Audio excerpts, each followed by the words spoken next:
Hi, this is Mason. It's 11 o'clock in the morning in Syracuse, and we're live in the 315. Here's Brian Higgins. Yo! What's up on a Monday? A lovely rainy Monday here in the Q. Second day of summer. I'll take rain on a Monday. If you're going to tell me it's going to rain one day of the week, give it to me on a Monday and keep it away from the weekend.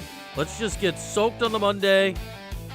We're good for the week. If we can make that deal, I'm in. Sadly, that deal never seems to be offered. But welcome in here on this Monday. We are indeed live. This is indeed the 315. Ollie's down at my foot somewhere, so I don't know what's about to happen with the dog today. There could be barking. There could be nibbling. There he could be taking a nap. Anything is possible down below the modern the camera. What's up, Jen? What's up, Gavendo? What's up, Kev? What's up, Supercat? What's up, everybody here on this Monday morning? If you missed it on Friday, it was not a live affair, but we interviewed some of the U14, U15 boys of the local soccer club. That are headed out to Utah that I mentioned to you. They're called UASA. It is here. We'll show a picture of Upstate Elite Soccer Club if you'd like to. It's expensive to go out to Utah if you'd like to give them a little cash. There's the Venmo for it on the screen right now.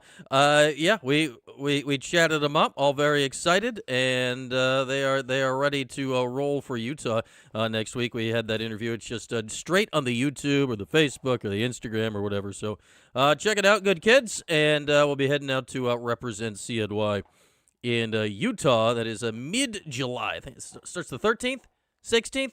It's one of the days that starts with a 1. It's right there in the middle third of the group.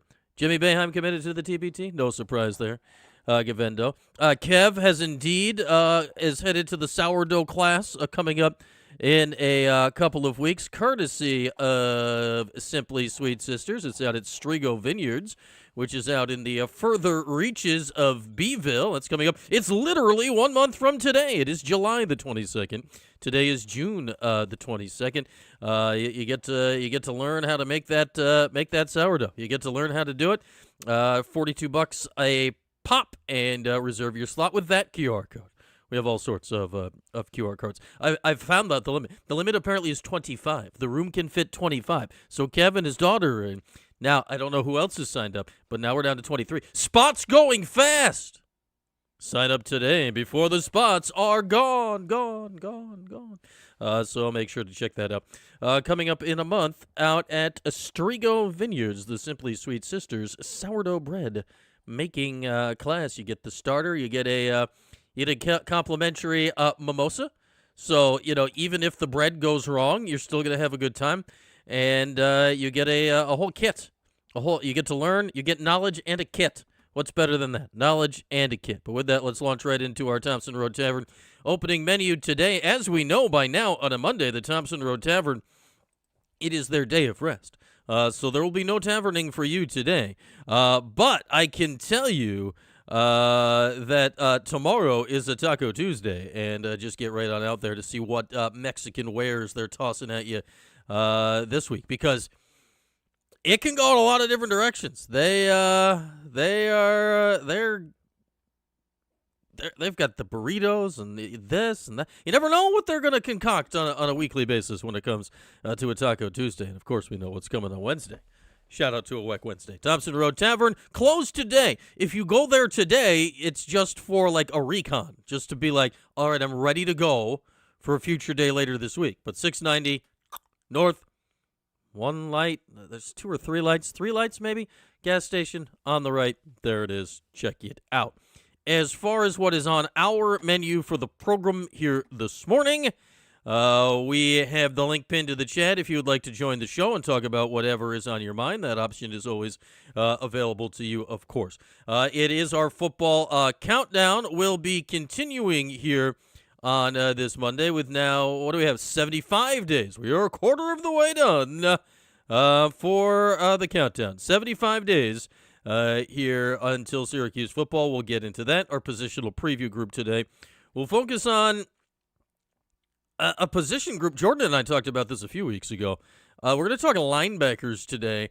I think, if Syracuse's defense is under Vince Karras to make a significant improvement this year, I look at the linebacker group of what they have returning, what they did in the portal, guys that have a chance to make a step. I think that among all the groups is perhaps one that has a chance to make a step in a way that would be very intriguing this year for the Orange. So we'll talk some linebackers. I was reading, was it Mike Waters? Was it Mike or Donna? Donna or Mike? I believe it was Mike. Where was I reading? Was this Mike? Mike? Donna? Mike? It was Mike. I was reading some the Hall of Famer Mike Waters this morning about William Kyle's potential NBA draft stock or whatnot, and he also gave a nice little thumbnail sketch of other former Orange, not of this past year, that will have a shot here to get drafted, and apparently the draft is tomorrow. I am so used to the NBA draft being on a Thursday. When did Tuesday happen? The draft is tomorrow and Wednesday? Like, my whole life, the NBA draft is on a Thursday. I don't know what's going on. The draft is tomorrow and Wednesday. Round 1 tomorrow, round 2 Wednesday. Kyle is probably the only Syracuse guy this past year that even has a shot of hearing his name called, and honestly, I think that may be a bit of a stretch. We'll see. Obviously, he's freaky athletic. And then some of the portal guys that exited stage left over the years, Malik Brown, Quadir Copeland, et al., they potentially will have a chance to get their names called. Not tomorrow, but Wednesday in round 2. And I'd say each of them, certainly Malik, maybe Q have a better chance than Kyle. It'll be kind of very interesting to see specifically Malik and Kyle, where that can head in the draft, because William Kyle's athleticism is more electric and pro-ready than Malik Brown, right? But Malik Brown was the ACC Defensive Player of the Year this year with just because he's fantastic defensively and positionally and all that. His stats weren't crazy. Like, his stats didn't scream, I'm the defensive player of the year. But you watch him play and you get it. Unfortunately for Malik, I say this going back to Malik's freshman year, that, man, if he could ever add anything resembling an NBA three-point shot, combined with his defense, that's a guy that could have a really long pro career. He has not added anything resembling an NBA three-point shot. We'll get into that more as we go along today. So that is going to, like, there's only so much, like, it's called 3-and-D for a reason. There's not so many roster spots available in the NBA for guys that can guard, and literally that's it. Like, there's not a lot of just need for that, because then your team becomes incredibly easy to guard when there's somebody on the other team that literally just can be ignored. And honestly, William Kyle's going to run into that same exact thing. William Kyle could be more in like the lobber dunker role, but he's also undersized for that position in the NBA, and he, as we know, is a god-awful free throw shooter. Malik's not been a great free throw shooter, but he's certainly had moments anyway. His sophomore year at Syracuse, he was 72%.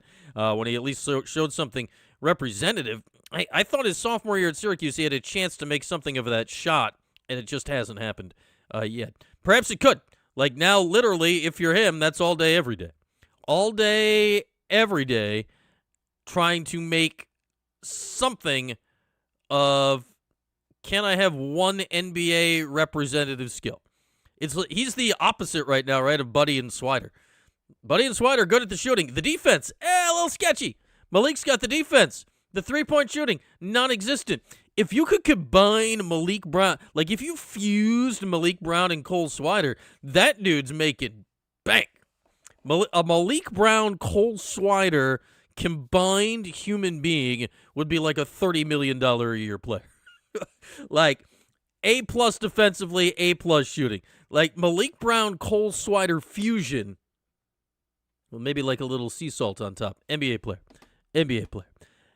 There we go, our Thompson Road Tavern opening menu here today. So that launches us into it. And again, link pin top of the chat. As always, if you'd like to join the program here today. I figure let's start on the draft, then we can launch into our football thoughts. I've efforted Sean Belby to see if we can get a little perhaps Boeheim Army's knowledge and his new role on Jerry's staff. I haven't heard back from Sean yet, but it's a Monday morning. People are busy. People are doing things. So hoping we can chat with Sean maybe Wednesday or next week or some point, get a little Boeheim's Army in our life. Gavendo reporting that Jimmy Boeheim will be on the Army. That roster needs a little more official filling out. Like, I've lost track of what the deadlines are, but they need a little more.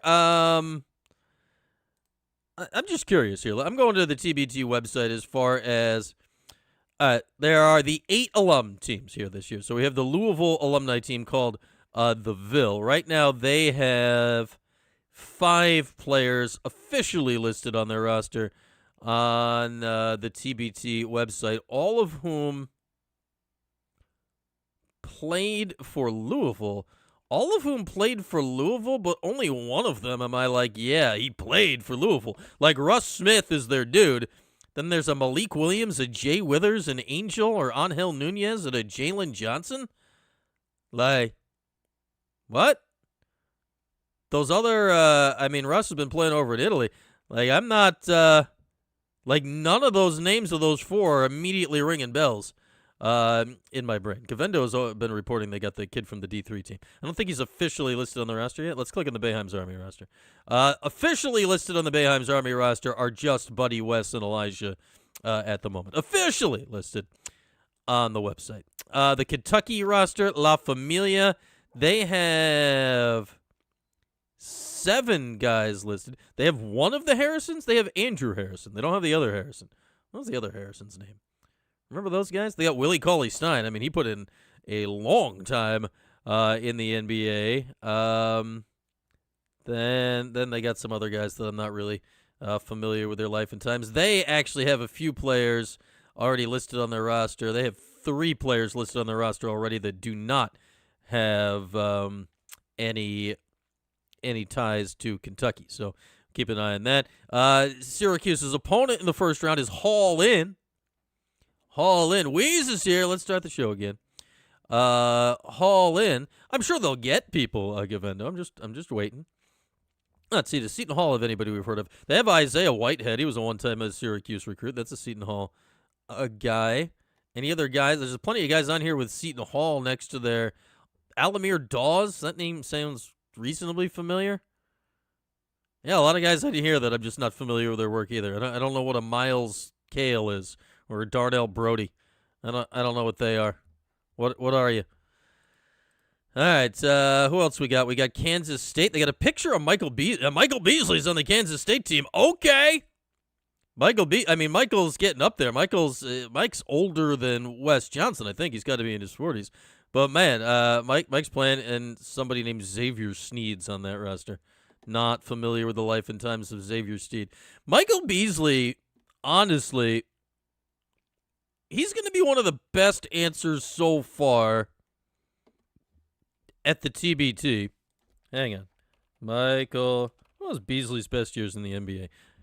Obviously, Beasley's college stats, not his wins, but his stats were even better than Melo. Beasley put in 1, 2, 3, 4, 5, 6, 7, 8, 9, 10, 11, 12 years in the NBA.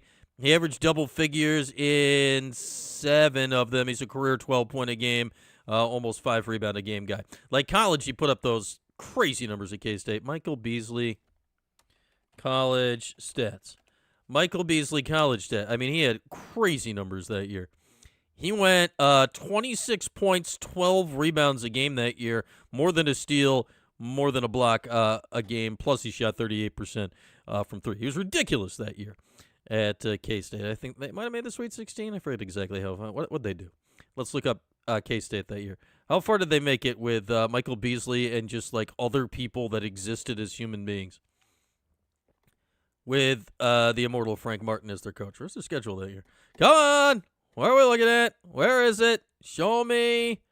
They were an 11 seed. They snuck in as an 11 seed. They lost in the second round to, one of those Wisconsin teams that always won a lot of tournament games. But Michael Beasley is going to be one of the best tests so far of, how old's Mike? Mike is, we're tight. I call him Mike. Mike is, how old is he? Show me his birthday. How old? Michael Beasley. Because Wes is going to be what, 39? Not, I don't know who that is. Don't show me this dead guy. Michael Beasley, very alive. Michael Beasley. Well, Beasley's younger than Wes, really. So Beasley's 37 years old. I would have thought he was older than Wes. Neither here nor there. But Mike's going to be one of the best tests so far of a guy that he's got to be one of the higher level of just talented guys. When you look at sheer basketball talent, what he did in the NBA, accolades, this, that, whatever, that has or will play in the TBT. I've always thought, on the list of things that's never going to ever happen, I just wish, once they're all retired, I think it would be fascinating if LeBron, Melo, CP, Bosh, Bosh, I probably can't, but there's reasons for all these guys. If they just came up, if they banana boated, if there was a banana boat TBT team with all of these guys in their mid to late 40s who are clearly better players than anyone else in the tournament ever could have dreamed of being, but they're way past their prime. If it was 50-year-old Melo, 50-year-old Bron, 50-year-old Wade, would they wipe the floor with everybody just because they're those guys, or would they just get worked because they're old and tired? It's never going to happen, but I've always thought that would be a fascinating experiment. 37-year-old, hasn't played in the league in a handful of years, Michael Beasley, might be the closest we've gotten to that yet in the TBT. That'll be kind of fun, I suppose. I will only care about its fun if they happen to play against Boeheim's Army. They're playing the Kansas alums in the first round, featuring LeGerald Vick. I remember that name. Frank Mason III, former Boeheim's Army member, and something called Zeke Mayo. I'm not familiar with the life and times of Zeke Mayo. Wichita State, do they have any of the guys from when they were really good? No. Wichita State team is all guys I've never heard of. New Mexico alumni. Donovan Dent. I've heard of him. That's the only guy they have listed. So, there we are. Thank you, Vendo. And yes, happy Father's Day to all y'all in the chat as well. Hope you all had a very nice day yesterday. I lounged. That's what we did. We lounged just a little bit. Just a little bit. Caught a little U.S. Open. Good day. Got a pool float. Inflated it. Sat in it. Yeah. There we are. But yeah, I'm looking through these rosters. I suppose I can look at the other teams. I don't really care about the non-alumni teams as much. What do we got? Black Sheep Boys with a Z Hoops. Do they not have a roster? Do these guys not have a roster? I wanted to learn more. Heartfire Elite. Yeah. It's just a bunch of dudes. Gotham City Balkers? Who is naming? What's a Balker? Who is naming these teams? Daniel Ochefu from Nova. I remember him. Lance Thomas. Is that the former Nick? It's just guys. Just a bunch of guys. Something called the Mecca. These New York guys. It's just a bunch of guys. Just a bunch of names. Just a bunch of names. Yeah, it's just a bunch of names. Yeah, so Michael Beasley right now. Honestly, out of all of the names I just went through, Wes Johnson. Let's look up Willie Cauley-Stein. Willie Cauley. Wes Johnson, out of all of the names that are in the TBT right now, I think had the third or fourth best NBA career. Willie Cauley-Stein, he put in a good decade, give or take. Yeah, Wes is right up there in players in the TBT this year that are most accomplished. So there is that. I don't know. I think Beasley will be fascinating because you look at his skill set and all that, just nobody in this tournament's matching that. He's 37 and tread on the tires and the whole thing. So we'll see. That said, I will only see what Michael Beasley is doing in the tournament if the Kansas State team plays the Syracuse team at some point. Because as is well established in my caring about the TBT, it is only related to Boeheim's Army, and it is essentially only related to the Syracuse players that are on Boeheim's Army, which is why I do like the new rules this year, or the changing of the rules this year. But, yeah, Wes was on the court during Kobe's final game. You know, you mentioned that the other day, Gavendo. I've been meaning to look that up. Kobe final game box score. We all know that Kobe went for 60 on 50 shots in his final game. Like, that's as well-known as any final game NBA stat out there. What did Wes Johnson do in Kobe's final game? Is this the final game? What am I looking at here? Why am I not seeing Wes? I don't see Wes at all. Are you? I don't see Wes. Where's Wes? Was he a DMP situation? I got nothing. We should recruit some Bakers. Yeah, we need more Bakers. He turned around and hugged Wes. Was he hurt? Was he just there? Was he just in attendance? Kobe went 22 of 50, 6 of 21 from 3, 10 of 12 from the line, dropping an even 60. Nobody else in the Lakers had more than 12. Lakers win over the Jazz. That was going on at the same exact time. Like, quite literally, I remember one was on ESPN, one was on ESPN2. It was going on at the same exact time as the Warriors were winning their 73rd game that year. And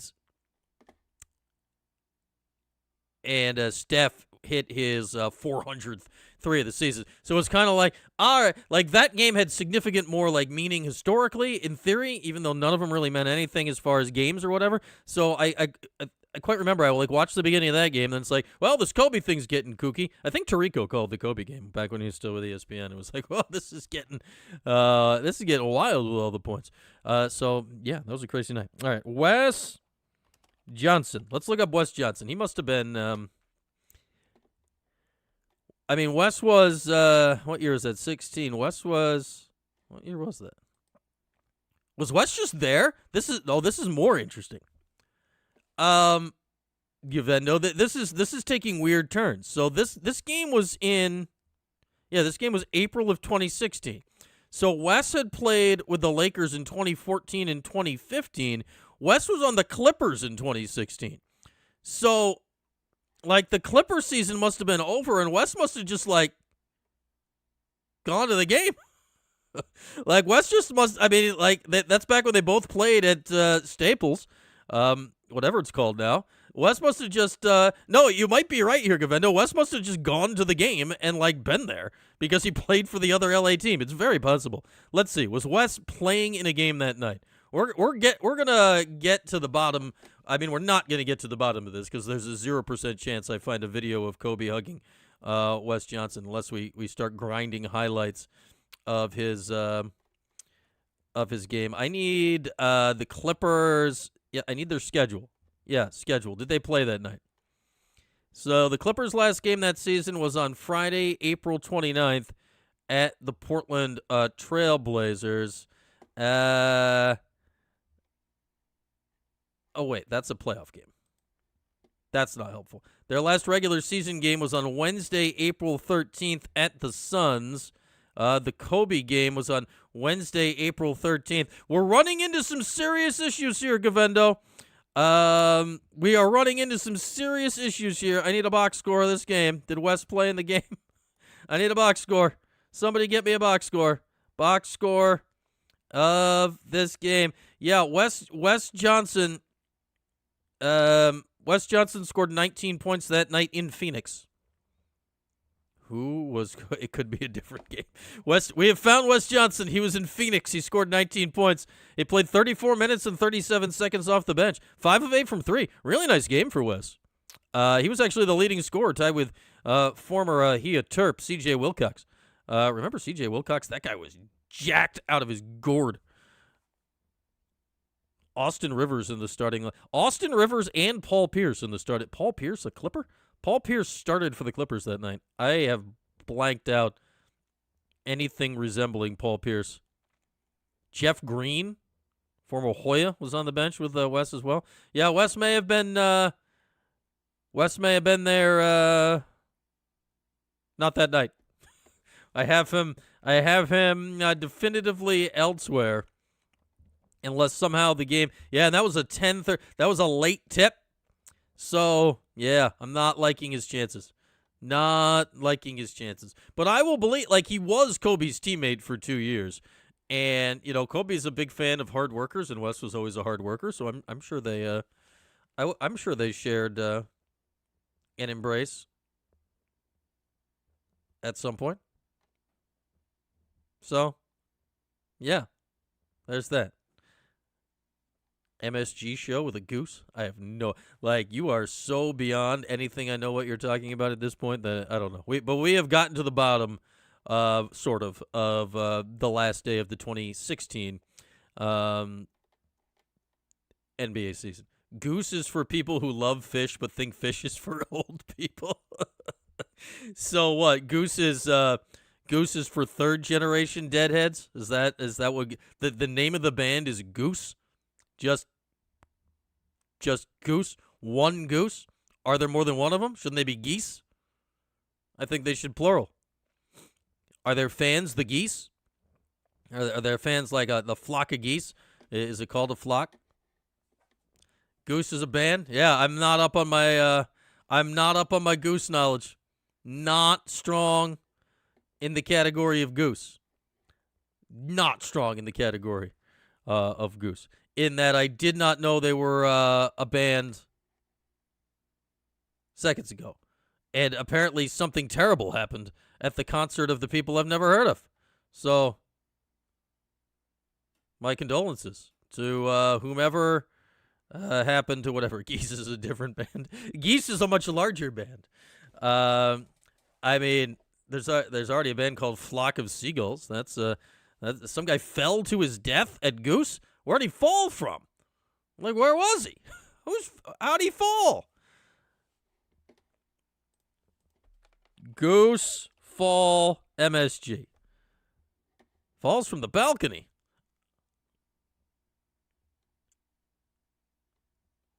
All right. 51-year-old man fell. It is unclear what happened. Okay. Deaths at the Garden are rare, the New York Times tells me. In 2023, somebody died falling off an escalator after a Rangers game. And that is literally the end of the story. Okay. I mean, I guess the balcony up top, the top of MSG is a little funky. We called, back in the day, in the day of the Big East, when I was a senior at Syracuse, and one Gerard McNamara was a sophomore at Syracuse, I did one Big East tournament game up in the balcony. That's where they stuck the student broadcasters. We were up there. It was a little like, they're looking kind of small down there. I think they lost to Boston College, 2004 Big East tournament. They were getting set to play. We all thought they were going to play Pittsburgh the next day, and I believe they lost to... No, not the conference. I want the tournament. Give me the tournament. I think they lost to Boston College. They lost to Boston College. Ooh, that's a grim game. 57-54. Yeah, that was like it was quite literally the conclusion of my collegiate broadcasting career from the balcony at MSG. But I survived. So that was good. Like we made it through unscathed. Though I do recall I had a tear in my contact or something and it was driving me crazy. It's very weird the things you remember now 22 years later, but less serious than falling to my death, but it was irksome. We'll go with irksome.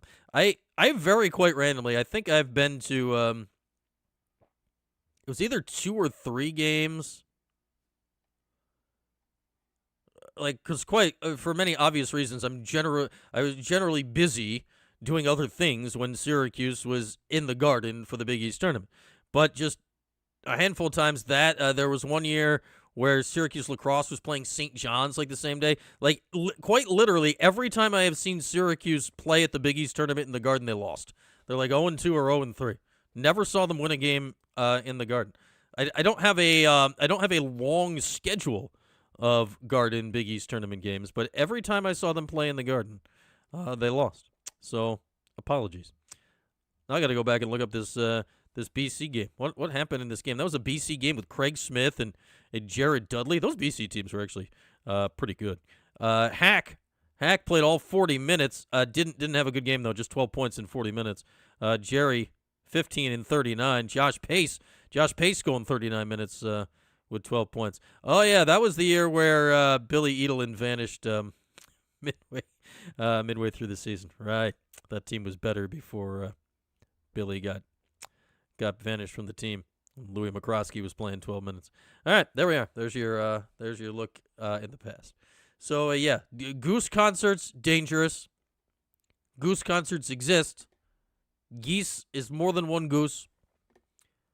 Condolences to whomever or whatever happened at Madison Square Garden on Saturday with a band I've never heard of before. So there is that. Not to make any assumptions, medically or altered medically of what might happen at a Goose concert based on who you compared them to historically. I would not make any assumptions like that. That would be unwise and unfair to all involved. With that, shall we count it down? Too busy to fall to my death? Yeah, I was much too busy to fall to my death. It was lacrosse season then, and I was busy calling regular season. I was too busy calling regular season lacrosse games than to tumble to my death. So, like, that's good. I'll take the busy. Or just the one time I've been up in that balcony, I did not trip and fall to my death. So, we support that. Like, we're big fans of not falling to our death. So, there we are. There we are. Big fans of not falling to my own death. The show would not be on today if I'd fallen to my own death 22 years ago. Show would have been canceled. No show today had I been dead 22 years ago. With that, now there's a transition if there ever was. Mason here. 100 days, 100 thoughts. It's a Fran Brown countdown to 2026 Syracuse football. Here's Brian. I am here. Still not dead. What are we doing today on the countdown? We have counted 75 days until Orange kickoff. Cuse, New Hampshire. Live free or die, we'll find out. On Saturday, the 5th. In the Dome, Saturday the 5th of September. In the Dome at high noon. Or not in the Dome.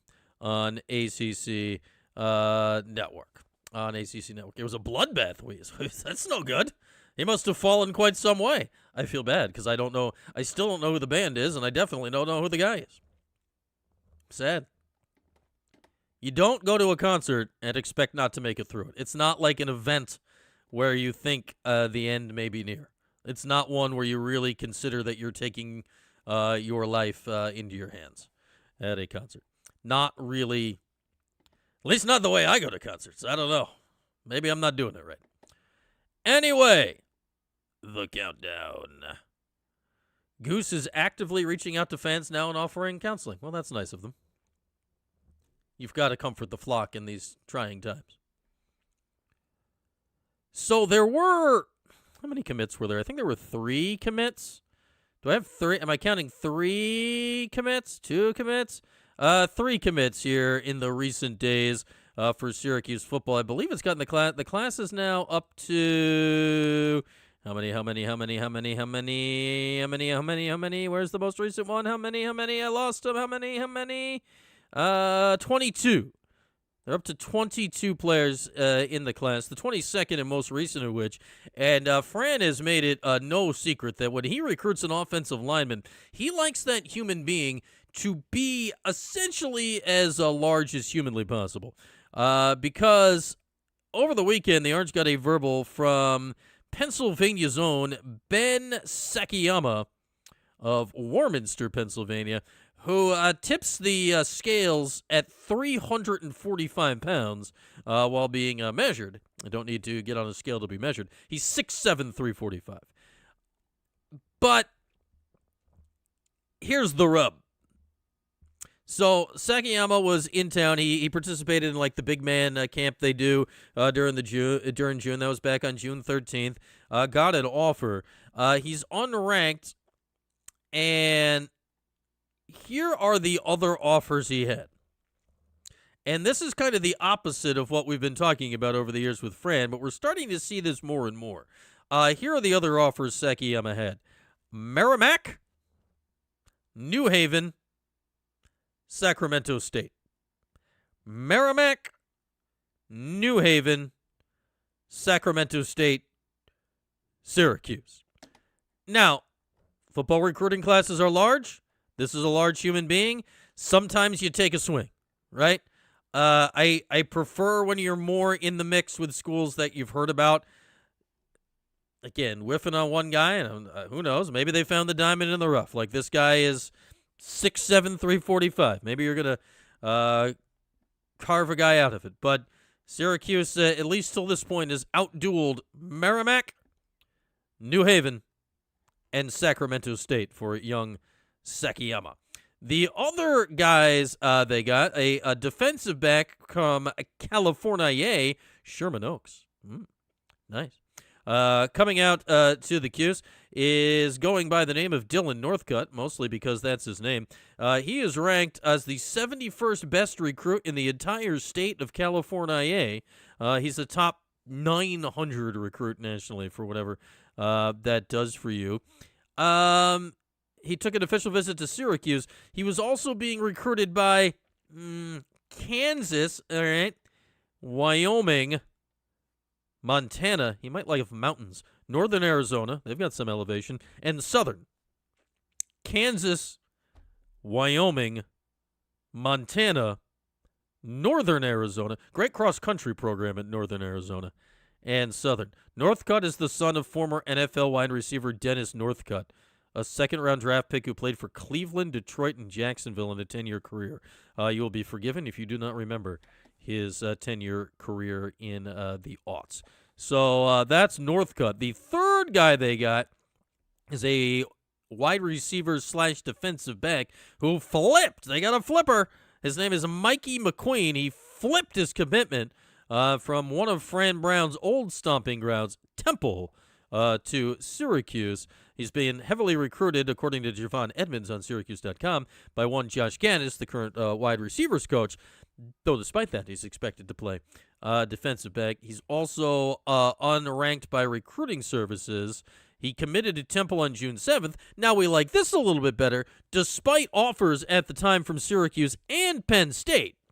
And then he's flipped to Syracuse after they hosted him, not this past weekend, but the weekend prior. So, yeah, there's that. Apparently he's fast. He's 6'4", 188. That's a long, lanky guy for defensive back. So 22 guys in the class right now. We're still awaiting the running back coming up on July the 3rd. See if they can do that. Josh Allen did go to Wyoming.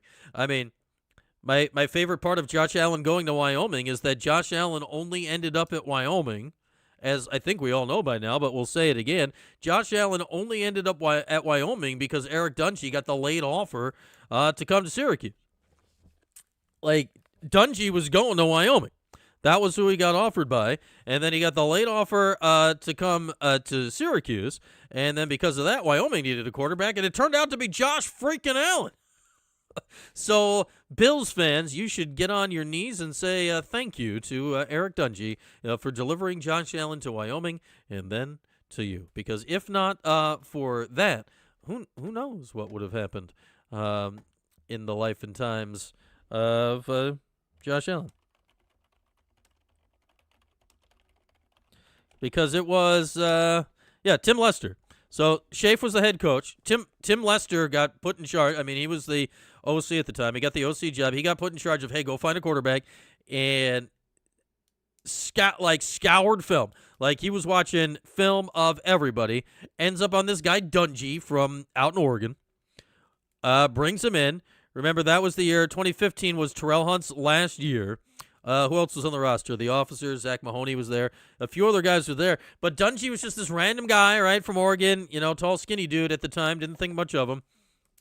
And it was one where I remember we're talking to Lester in, July, August, whatever. Like, all right, what's the plan?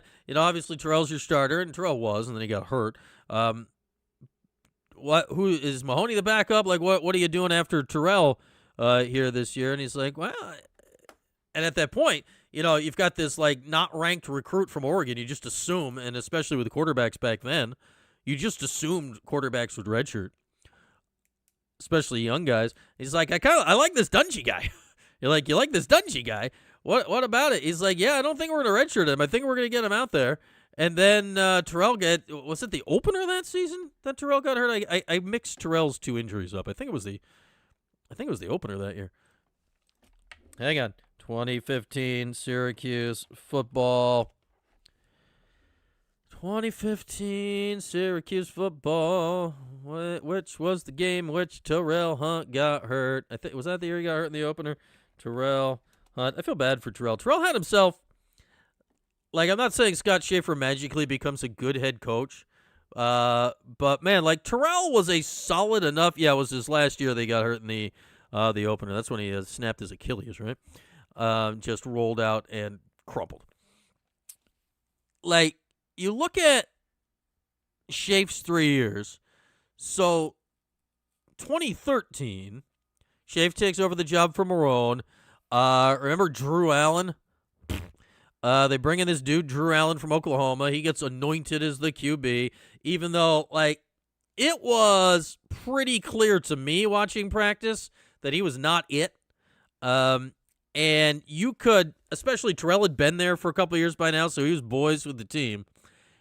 And, the guys were being respectful when you asked them about it, but it was pretty clear talking to the team that, they wouldn't come out and just directly say it, but you could tell the guys preferred Terrell for a variety of reasons. Then the season starts, and Allen was terrible. Now, it was tough. They played, Penn State at MetLife, and I forget who the second game was at. But Allen was bad. Like, it looked the part, but there's a reason he wasn't on the field at Oklahoma. He was bad. Terrell gets the job. Now, they go 6-6. Was it a crazy season? No, but Terrell's a very nice year, all things considered. They turned into a very run-heavy team. And then they win the bowl game. Terrell looked great in the cowboy hat down at the Texas Bowl. I wonder what's happened to that hat. I hope he still has it. And then, the next year started okay, right? 2014? I'm going to say it started okay. I don't know if it did. Terrell got hurt in like the 5th or 6th game that year. Yeah, they started 2-0, beat Nova. Oh, that was that game. They beat Nova definitively. There's no questions about it. They went out to Central Michigan, destroyed him, lost a tight-ish game to Maryland, lost all things considered a 2-score game, but didn't get blown out by Notre Dame. And then I believe the Louisville game is when Terrell got hurt, and then you're going, and now you're into the, the A.J. Long and Austin Wilson and all the crap, Mitch Kimball and all the crap that had happened that year, and it all fell apart. That was the second year in the ACC. And then the next year, Terrell comes back, and then Achilles explodes in the first game. Back to the original point of the story 9 minutes later. Dusty May's gone? Where did Dusty May go? Back to the original point of the story. So Tim Lester, who midway through that 2014 season got the job at OC, taking over midway through the year as OC from quarterback coach. Like, he immediately he's scouring every piece of internet film, whatever, that is available to find a quarterback. And it turns out the one they get is Eric Dungy, who was ticketed to Wyoming. Josh Allen takes his spot. The rest is history. For all of them, Dungy goes on to have an injury plague, but intriguing and great, and in many ways legendary Orange career. And there's that. Dusty May's going to the Mavericks? No kidding, Kev. That's out of the blue.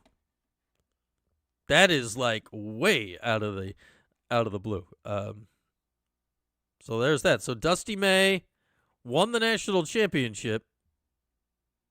So he did it a lot more quietly than Mr. Hurley at UConn, right? Like Hurley had as loud a flirtation with the Los Angeles Lakers for multiple weeks after he won his second title a few years ago that one could have had. Dusty May won the title back in the first week of April this year. Haven't really thought, didn't he? Probably he signed a contract extension at some point, I presume. And now and then the Mavericks at some point fired Jason Kidd, and now Dusty May is leaving from Ann Arbor to go to Dallas to coach Cooper Flagg. Dusty May. Is that what's happening? Dusty May leaving Michigan. Mavericks hiring Michigan's Dusty May as head coach, an NBA stunner. I'd say that is a stunner. Mavericks hiring head coach. Dusty's 49. I would have guessed he's younger than that. Blah, blah, blah. He was there 2 years, won a championship, and bounced. Dusty May, yeah, that's enough pop-ups, New York Post. Finalizing deal. Do we have any? How much is he getting paid? Because he was getting paid bank by Michigan. Dusty May, Michigan contract. I mean, he's making more than $5 million a year. Here's how much. 1 minute ago. Here's how much Dusty May owes Michigan for leaving for the NBA. Okay. Under his May owes Michigan a $5 million buyout. The buyout will almost certainly be paid by the Mavericks. Okay. It's a drop in the bucket for those guys. I'll take it. I'll take it. When will I give an update on the pool? The pool's there. We've been swimming, we've been swimming. When they ask me to tell the story, do I tell a sports story? I tell them always about Eric Dungy's recruitment, Super Cat. That's why the story is so deep and layered. Hang on. Where is this? Can Michigan players enter transfer portal with Dusty May leaving for Mavericks? I mean, the answer to that question is yes. I don't need to read the article to know that the answer to that question is yes. Do they got a point guard? Yeah, you got. Yeah, there'll be when a head coaching change occurs, a 15-day period will open 5 days after the new head coach is hired or publicly announced. So yeah, it's possible. I don't know who the hell's left on Michigan. Michigan brought in a guy Syracuse was after this offseason, remember? J.P. Estrella. They were in the mix for that guy from Tennessee. So those guys could exit. Michigan signed 2 power forwards and a center in the portal this year. So there we are. That is the heater working? Not currently, Mark. We're efforting a solution on that. How many laps this morning? Yeah, we didn't get into this. It was a little rainy. I had I got one of the robot vacuums. The robot vacuum was doing some vacuuming this morning, So so there's that. Like we got to get a little vacuum in. We got to keep things clean. I'm still so new to the pool thing. Like apparently we've been forgetting to check the skimmers. Max opened up one yesterday just because he wanted to look inside, and there was just so many leaves. Like, oh God, we got to remember to open these things and dump them out like on the regular. Like that's a problem. That's a big problem. That's gonna strain the pump. We don't want to strain the pump.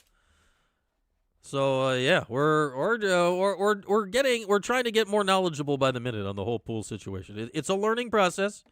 It's an education for all involved.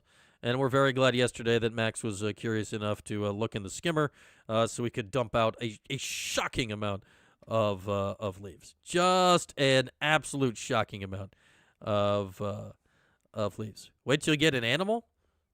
Wait, I have an animal. Oh, an animal in the pool. Oh, there was a small frog in the other skimmer yesterday. That is assuredly not what you're saying, Cavento. Oh, I've got my eyes on the pressure, Kev. The pressure. We're good on pressure right now. They showed me the pressure knob thing, and we're in a good pressure situation. We're in a very good pressure situation. Got to give the vacuum a name. It has not occurred to me to name the vacuum yet, Super Cat, and I am, I hesitate to launch into just naming it quickly. Yeah, there was a small frog, and I dumped him over the fence and let him hop his way toward the pond. Like I didn't feel the need to off a frog. He seemed to be in good spirits. But yeah, I haven't gotten any. I have not gotten anything that I haven't felt like dealing with yet. So yeah, it's something to keep an eye on. Can we? I still haven't cleaned the smudge off the bird feeder, Wheeze. I don't know. I still need to talk about linebackers too. Let's see what's going on with the bird feeder. Where is it? Where is it? Where is it? Where did I put it? Stand by. Where did I put it? Here it is. I really need to wipe the smudge off the lens. Is what I need to do. Can we run a contest to name it? Possibly. Yeah, man, it's a very smudged lens right now. I need to wipe the lens because that you can see like the pool's there. It's over there. It's hanging out. But it is a very, very smudged lens. And there's some of the stuff I haven't gotten to put away yet. Vacuum naming Vinny the vacuum. What is he, the mob? I got a mobbed up vacuum. Hey, he's just I'll vacuum that dirt. Well, what are you gonna do for me? Yeah, there we go. It is lightly raining with the smudged camera in the backyard. The garden is there, but smudged out. Finally planted. I don't know how well that's gonna work with an extremely late planting, but we'll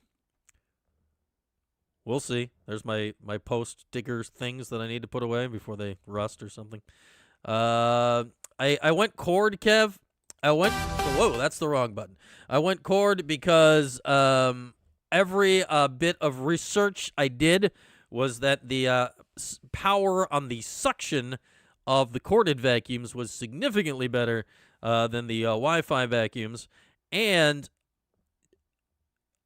a shocking amount of the Wi-Fi vacuums had battery catching on fire issues when charging.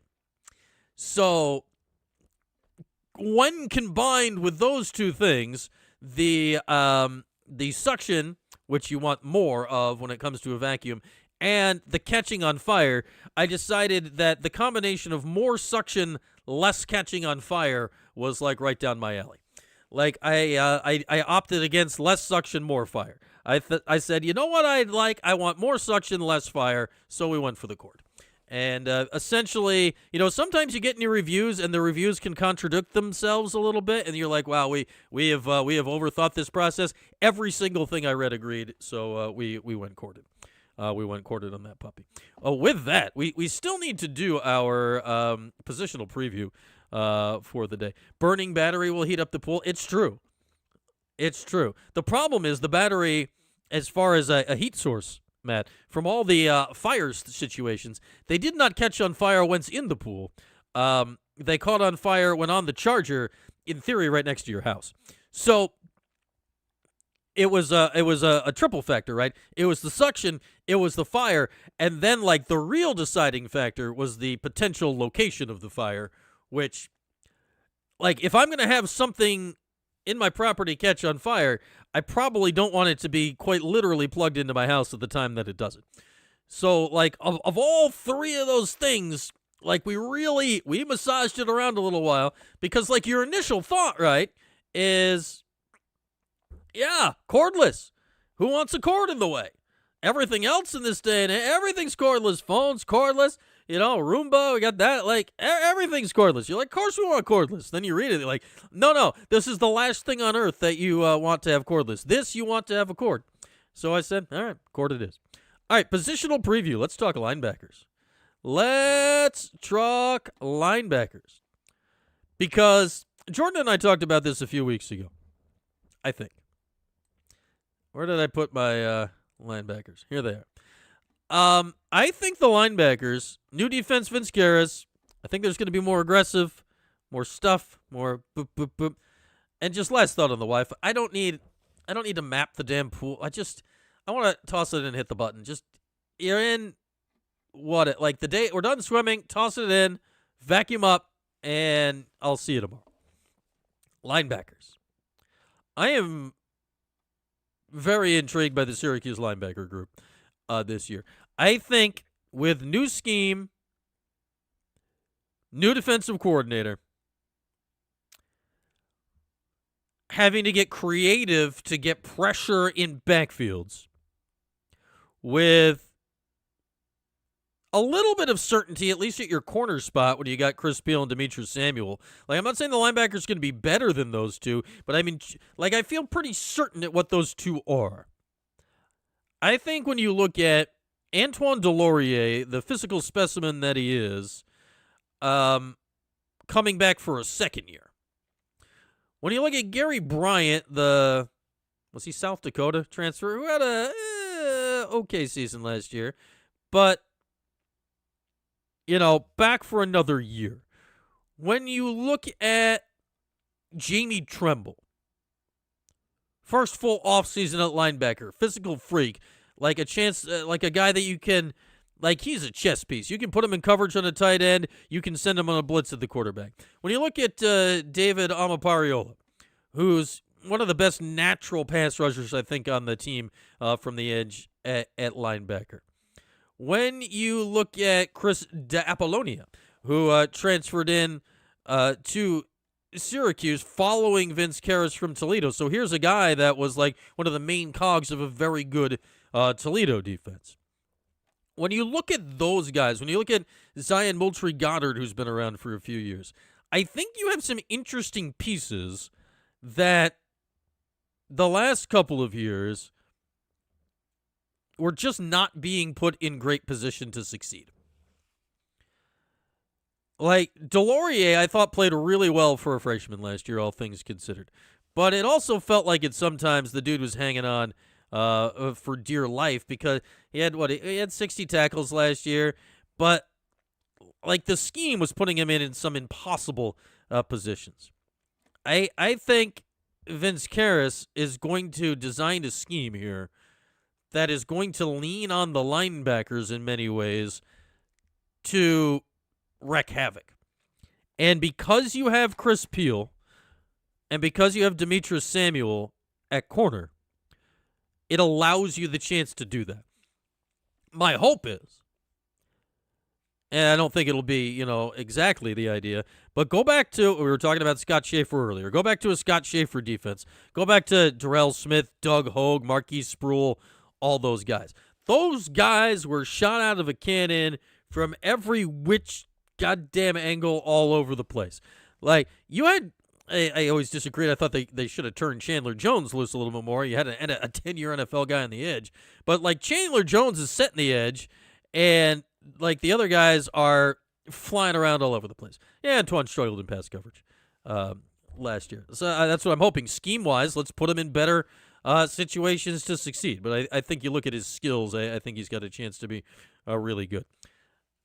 Like, when I look at those defenses and how they succeeded, what I want to see this year is if you're telling me Amapariola is playing linebacker and you're telling me that Tremble is playing linebacker, I want to see those two specifically. I want to see them being sent from every damn angle on earth. I want to see Delorier, to your point about struggling in pass coverage, let's set up as much as you can do for Delorier to play going forward as opposed to going backward. I think now you're in a skill set. And because you have two starting cornerbacks that you can trust to design a scheme in which, hey, you two man up on the outside. And guess what? You're going to get beat sometimes because we're not sending as much help as you might like.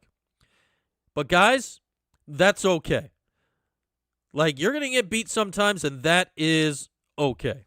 But if the trade-off for that is that you get to send Tremble, Amapariola, if you get to send Delorier that way, go freaking get them. Go that way. I think that is an overall significant net positive. 2 thumbs up, apparently, net positive for the Orange defense this year. So I think it's the combination of the talent, the athleticism at the Orange linebacker spots, especially Tremble, and the scheme being brought in by Vince Karras, I think if you combine those, you have a chance anyway, to fix a lot of the schematic issues that really bothered the Robinson defenses of the last couple of years. Because those defenses, they were just kind of there, right? 4-3, they were just sitting there. They weren't doing anything exotic. They just weren't doing things. Like, do something. Do something. Like, when you have some of these guys this year, and you look at the D-line, and we'll preview D-line later on, you don't necessarily have, like, a lot of guys that you're going to trust getting after the quarterback from the defensive end spot. So, to quote Brian with a Y Blair, you must weaponize the linebackers. And I think Jamie Tremble and Antoine Delorier must become the most weaponized of that group. I want Delorier going more forward than backwards. And I want Tremble blitzing a lot, but also because of Tremble's skill set, he is such an interesting piece because you need to set it up where the defense thinks he's coming, where you get to the point where that is effective enough that they are worried that he's coming, so that when you zone blitz or do whatever and he doesn't come, now you got a guy with ball skills that's back in coverage who was a tight end, that, all right, now you've blitzed from the other side, he's looping his way back, all of a sudden interception, and now you got a former 4-star tight end that's got the ball and you got some stuff going on. Like, I think there's a really intriguing way to do that, and then when you add in the two corners with Peel and Samuel, you have a chance to definitely kind of orchestrate a little bit where the ball is going on the field. Slimy David? Are you talking about Ama Pariola? Why are you calling him slimy? I like him too. I thought he didn't get enough to do last year. Plus, they got the guy named, I don't know how to say his name, Jamaus Saki? His last name's Saki. He's a freshman. They got a linebacker named Saki on the roster. Like, that's just got to be a good thing. I don't see any way having a linebacker with the last name of Saki on the roster could be anything but a useful thing to Syracuse this year. So there we are, a little linebacker preview on our 100-day football countdown with You Got It, 75 days until ball on tee, ball off tee. Season started in the Dome, high noon, Saturday, September the 5th, Syracuse and New Hampshire. Oh, that's his IG handle? He's slimy? Maybe the blockers don't want to block him because he's slimy. I wouldn't want to block somebody who's slimy. Where's, before we go, let's click on, we got the link here, Slimy_David.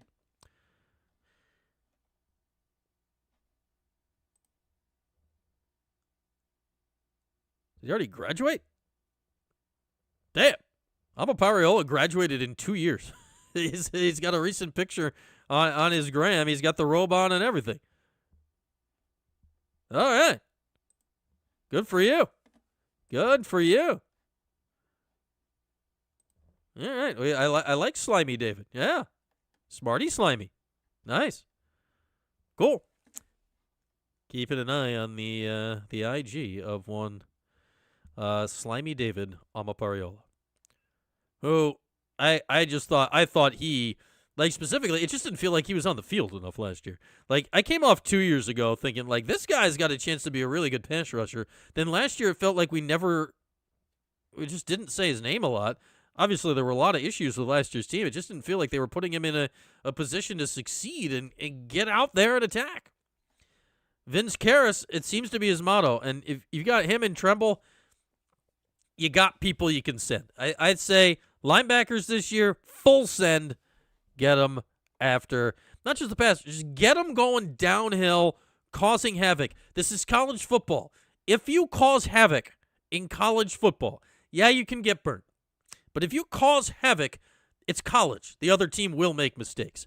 If you rely on that too much in the pros, you get carved up by elite passers. Like, you do that to Matthew Stafford, like in the NFL, or Tom Brady back in the day, or Peyton or whatever, you're done. You're absolutely done. You do that in college, boom. You can absolutely flip games on their head and turn a game on defense. And I think realistically with this year's defense, the best way that can happen is by weaponizing the linebackers and sending them into the backfield. All right, with that'll bring us to a conclusion on this rainy, overcast Monday in the Q's. The rest of the week looks pretty good. Getting summer toasty as we head toward the weekend, this final week of the local school year around here as well. We get into half days by Thursday and then no days by the end of Friday. That's where we're at with the local school year. Upcoming schedule for the week will be here again in 2 days' time, live here in the 315. More time on the NBA draft then, see if Malik Brown or any of those guys have gone or will go on Wednesday. Then Thursday night, Jordan and I will once again bring you a TPS report. And God knows what will happen this time. I mean, anything's in play. But we've promised already. To find our Smith of Syracuse football. Will we? I don't know. We're going to look for the Bill Smith of Syracuse football. Whatever that means, we'll do that on Thursday. With that, have a lovely afternoon here on this Monday. Have a good start to the week. And we'll talk to you again right here on Wednesday morning. Thanks for watching the 315 with Brian Higgins. Don't forget to like, subscribe, and turn your notifications on. We'll see you next time.